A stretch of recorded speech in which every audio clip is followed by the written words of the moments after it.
episódio da Mulheres Preciosas aqui na Usina Escritórios Compartilhados de Jequié e hoje com a doutora Josefina.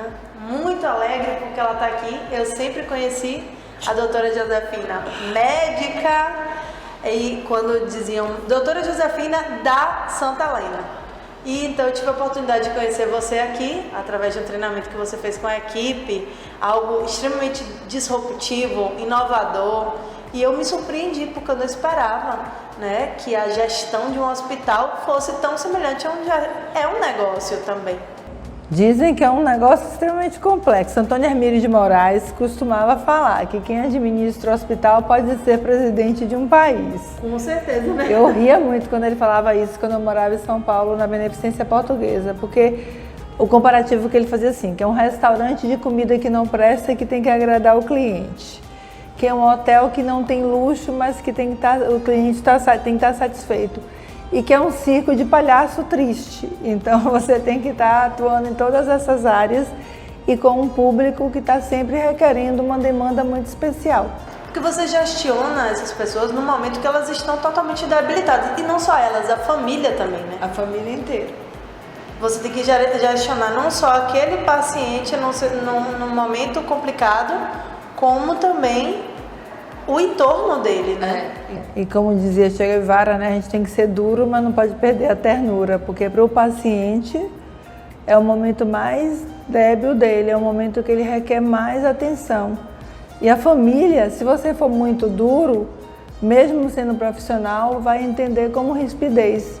Como chega esse desafio para você? Eu não sei se já está incorporado na minha vida, eu tenho isso muito tranquilo.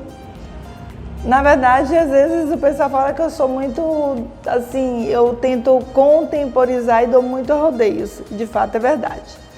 É que dizer a coisa é muito duro, né? Você dá um não, você dizer algumas notícias que não são agradáveis é muito duro.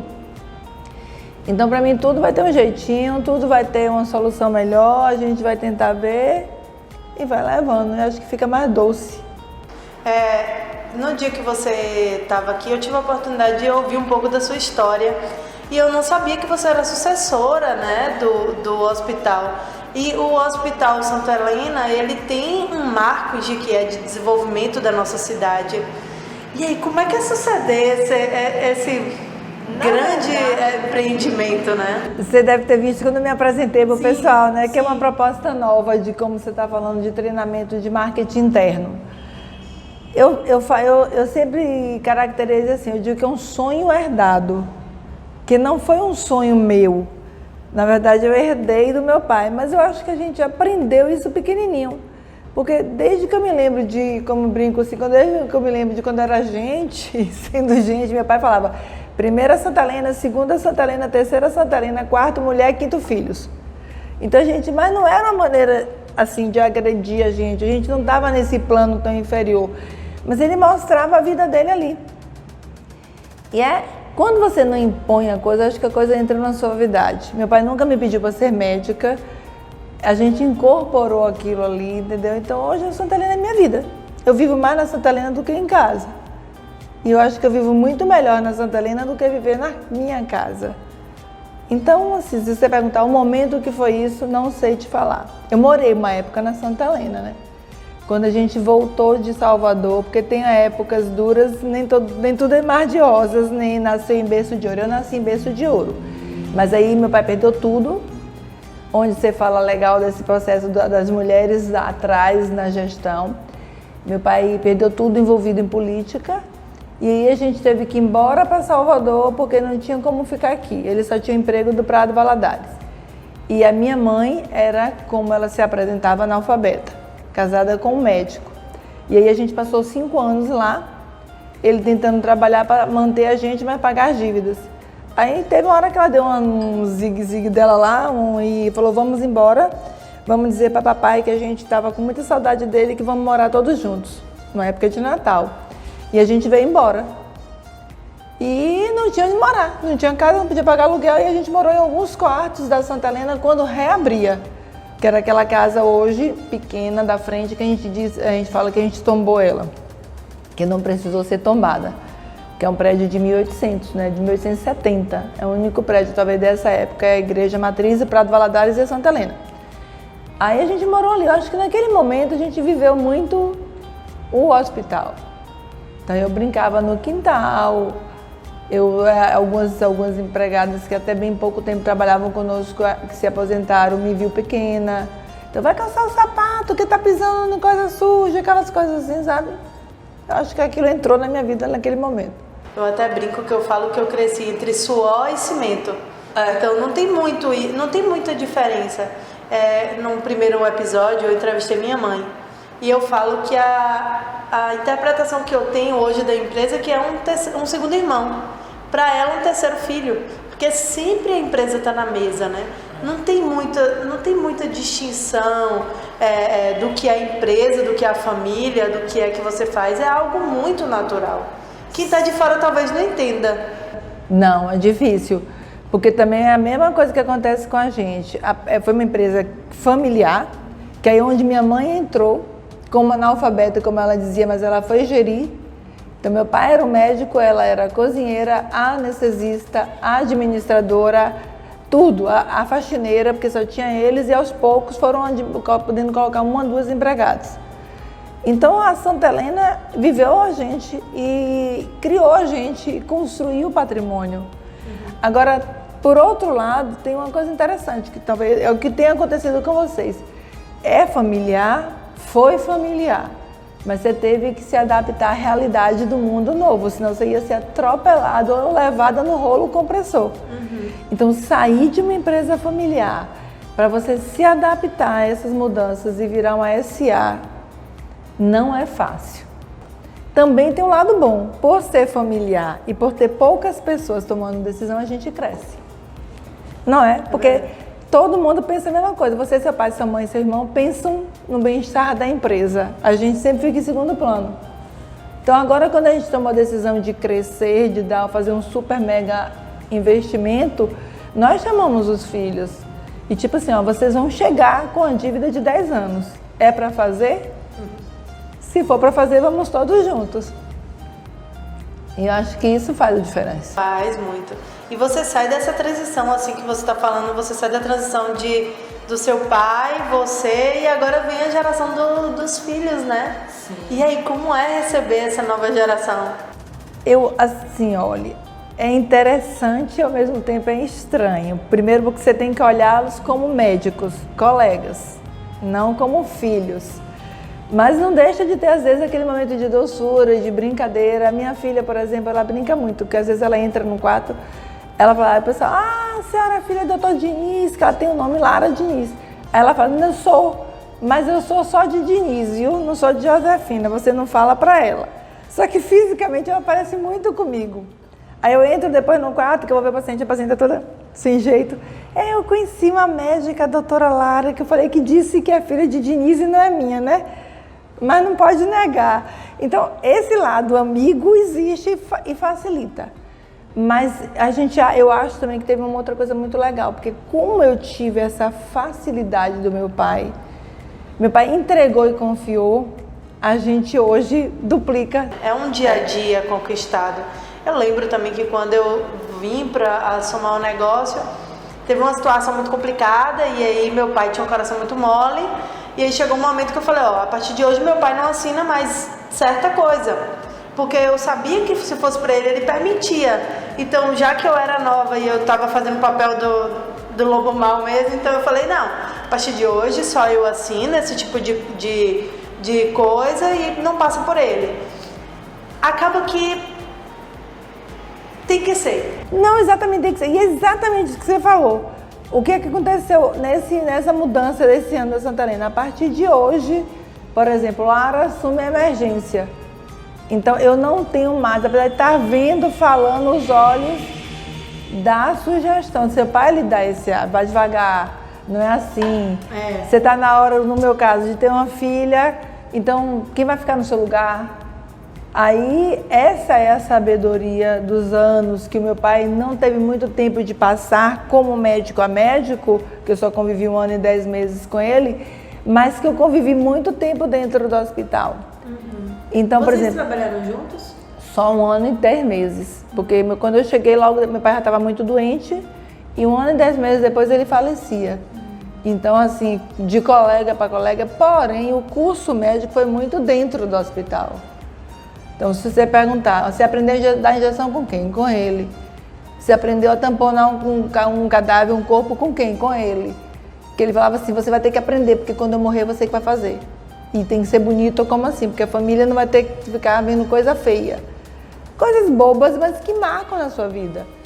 Mas então eu tive muitos anos dessa convivência que acabou incorporando. Então, por exemplo, você trazer uma coisa da Espanha para implantar aqui em Jiqué e seu pai aceitar, não é fácil. Não é. Eu sei o que é chegar de São Paulo, só ilustrando, tipo assim, a primeira cirurgia da gente, vindo do AC Camargo, como você viu o que é AC Camargo, no meio de uma cirurgia entrou um cara vendendo pastel na sala de cirurgia. E o cara abriu a porta e falou assim, vai um pastel aí, meu. Que isso era normal aqui em Jequié. As pessoas entrarem 10 da noite no hospital para pegar o filho de alguém que tinha acabado de nascer. Que coisa linda, vamos tirar uma foto, ó, fulaninho. E não era de celular, era daquela de rolinho ainda. Eu queria morrer. Então a primeira vez que eu falei, gente, vão sequestrar essa criança, pelo amor de Deus.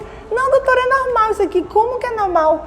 Então, quando eu proibi visita noturna, que é uma coisa super normal, então a partir das 7 horas não entra ninguém no hospital, a primeira coisa que eu vi de um colega foi assim, você acabou de quebrar o hospital. E aí o coração dói, eu falei, gente, será que eu estou fazendo a coisa certa? Será que vai acontecer isso mesmo? Não pode quebrar o hospital, e agora? Aí vai com calma, respira, vai dar certo. E isso foram várias mudanças. Você sai, vê um novo mundo e retornar para Jiqué, investir na nossa cidade, como você se sente? E agora seus filhos fazendo o mesmo movimento, né? Saindo, pegando novas tecnologias e voltando para nossa cidade. Não, para mim, eu sou apaixonada, porque eu sempre disse para todo mundo, tudo que eu tenho é daqui. Eu não tenho nada fora, então eu não tenho como investir fora. Além de ser extremamente grata. Né? Porque quer queira, quer não, você sabe que médico ainda nesse país é uma profissão que é muito diferenciada. E aí a gente construiu tudo aqui. E eu tenho um outro problema, eu não tenho como botar só nas costas e levar para outro canto. Então eu tenho que o meu cliente é daqui. Eu não tenho um cliente de São Paulo, eu não tenho um cliente da Espanha, eu não tenho um cliente de outro lugar. Então eu tenho que acreditar muito na cidade. Eu preciso que todos cresçam e ajudar nesse crescimento, porque meu cliente é daqui. Como você vê a Santa Helena antes e depois de Josefina? Eu não diria nem Josefina, por incrível que pareça, né? Porque você vê, o pessoal sempre fala, mas é a senhora, a imagem é sua. E eu faço tão pouco. Eu sou médica, eu brinco para todo mundo que fala, gente, meu sonho, eu sou médica. Eu não sou uma gestora de peso. Mas eu acho que é aquela coisa do perceber com a nuance de mulher, com a nuance de filha, de ter nascido ali, de conhecer o jequiéense desde pequenininha, isso dá uma pitadinha diferente do ser duro, ser o radical que a gente tem que ser como gestora.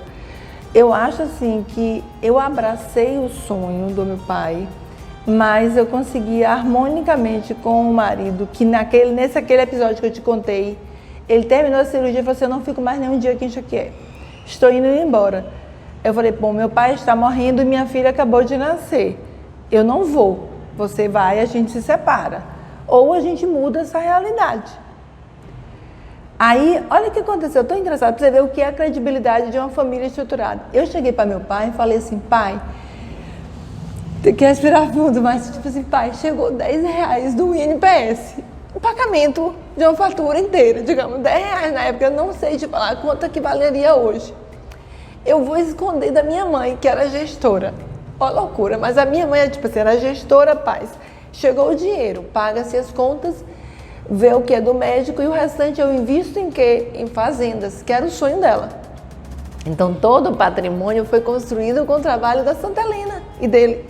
Mas o investimento era em fazendas, era em outros negócios.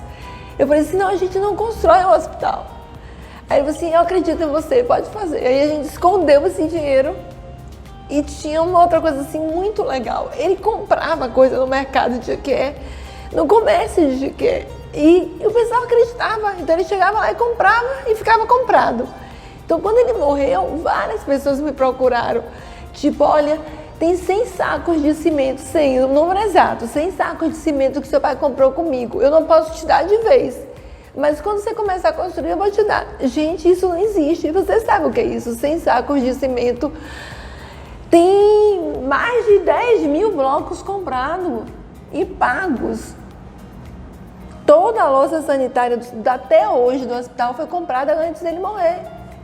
Então, muita coisa sem ser dessa construção da agora, mas da intermediária, que é o grande carro-chefe nosso hoje, foi comprada muito antes, dentro do comércio de Jiqué. Então, a gente tem que acreditar e tem que respeitar essas pessoas que entregaram tudo por amor a ele, com certeza, porque não tinha um documento que comprovasse, um papel. Tipo assim, ó, eu comprei em tal lugar blocos. As pessoas que me procuravam me dizendo isso. Eu falei, ótimo, então você vai me ajudar bastante, vai ser do seu jeito. Quantos sacos de cimento você vai poder me dar? Imagine. Então, isso deu uma folga muito grande. Com o dinheiro que a gente tinha, um dinheiro escondido, a gente começou a história. E qual a grande lição que seu pai lhe deixa? O ser humano como a principal coisa de um caminhar, sabe? A seriedade. É alguma coisa assim que trava, mas tipo assim, olha, você não pode mentir. Eu falei, gente, eu tenho que brincar. Eu às vezes brinco comigo assim, tem que omitir, não é mentir. Mas era uma coisa muito séria, são princípios que foram criados em casa, que é difícil romper com isso. Mas assim, uma coisa interessante que a gente não pode fazer como ele fazia, ele dizia assim, porque quando ele chegou como médico, ele veio de castigo para Jiqué como médico. Essa história é muito interessante também, porque meu avô foi um engenheiro que construiu a BR-116, que é a Rio Bahia. Meu pai se formava em Salvador, mas ele queria ser professor. E aí meu avô trouxe ele como médico da Rio Bahia, para tentar botar ele inserido na profissão que ele quis muito. E aí ele não tinha onde trabalhar no o postinho de saúde dos atendimentos dos empregados da Rio Bahia. Então ele falava assim, que quando chegavam os acidentados, ele ia levando, só tinha Santa Helena e o Prado em construção. E o pessoal, o dono, agradecia, mas fechava as portas para ele. Então uma das coisas que ele falava assim, não feche nunca a porta para nenhum médico. Hoje é muito difícil, mas hoje a gente dá as melhores oportunidades da cidade. Por exemplo, a gente tem muitos médicos que acabaram de se formar na UESB que trabalham hoje com a gente, que talvez não tivesse essa outra oportunidade. E com a vinda dos novos, da nova geração, você consegue cobrar qualidade com atendimentos, entendeu? Com conhecimentos, tendo alguém que também já esteja super especializados e atualizados na linha de frente. E eles se reportando a essa geração, que atualmente é meu filho, meu genro, minha filha, meu genro, mas que vão chegar novos, né? O outro filho e outros, com certeza. Que maravilha. Não, mas é bem interessante. Que linda, que história linda. E a lição que você deixa para os seus filhos com tudo isso? Na verdade, para mim, se der seguimento a isso, eu já estou extremamente feliz, porque... De novo aquela coisa, você tem que ser muito profissional, muito competente, mas a ternura não dá para perder. Eu acho que essa já é a mensagem, gente, porque incrível, no final de cada vídeo a gente pede para a pessoa deixar uma mensagem. Eu acho que a história que você contou hoje aqui para mim encerra assim com uma mensagem, uma lição de vida, de doação e de seguimento de um sonho incrível. Incrível. E eu deixo espaço, se você quiser deixar algum. Na verdade, eu acho que eu ainda tenho mais um sonho, que era dele também, que de novo, que é a história da fundação, né, Sebastião Azevedo, que pouca gente conhece, mas assim, porque a gente ainda está muito pequenininho. Ele era tão interessante nessa coisa de, eu digo que meu pai era um visionário sem saber nem que era. Ele ia para São Paulo e falava assim, ele não estava aquelas crianças dormindo nas marquises. Ele falou assim, mas isso não pode acontecer de que a gente não pode deixar isso acontecer. Olha, a gente vai fazer um espaço, quando eu estiver bem velhinho, a gente vai botar as crianças aqui, que não tiverem onde dormir, e eu vou dormir aqui. Ele não viveu isso, claro, mas eu fico imaginando, meu Deus, meu pai ia dormir dentro de um espaço que ele dizia que ia botar as crianças de rua. Aí você vê hoje as coisas tão presentes nas nossas vidas, né? Tem crianças de rua, tem as casas de acolhimento. Então, na verdade, esse sonho eu ainda não consegui concretizar completo. A gente tem a fundação, a gente trabalha muito em parceria com as prefeituras, com os prefeitos, porque, na verdade, sozinho a Santa Helena ainda não pode bancar, mas teu pai mesmo fez parte de uma história dessa. Eu sempre invento coisa, então, para ser meus aniversários, aí meus presentes, a lista de presentes, o material de construção. Uma época foi aqui. O último foi aqui, que a gente botou o cimento, o bloco, e ele reverteu tudo isso para a construção de um galpão. Então, esse sonho ainda tem que dar continuidade. Esse é o sonho que eu quero muito ainda. Que, na verdade, não vai ser para crianças de rua. A gente quer fazer uma parte de câncer, que a maior parte da nossa família está voltada para o câncer. Então, é o apoio de câncer com pessoas carentes. Que aí a gente quer fazer, não sei, a gente fala, meu marido é mais visionário do que eu nesse sentido, viu?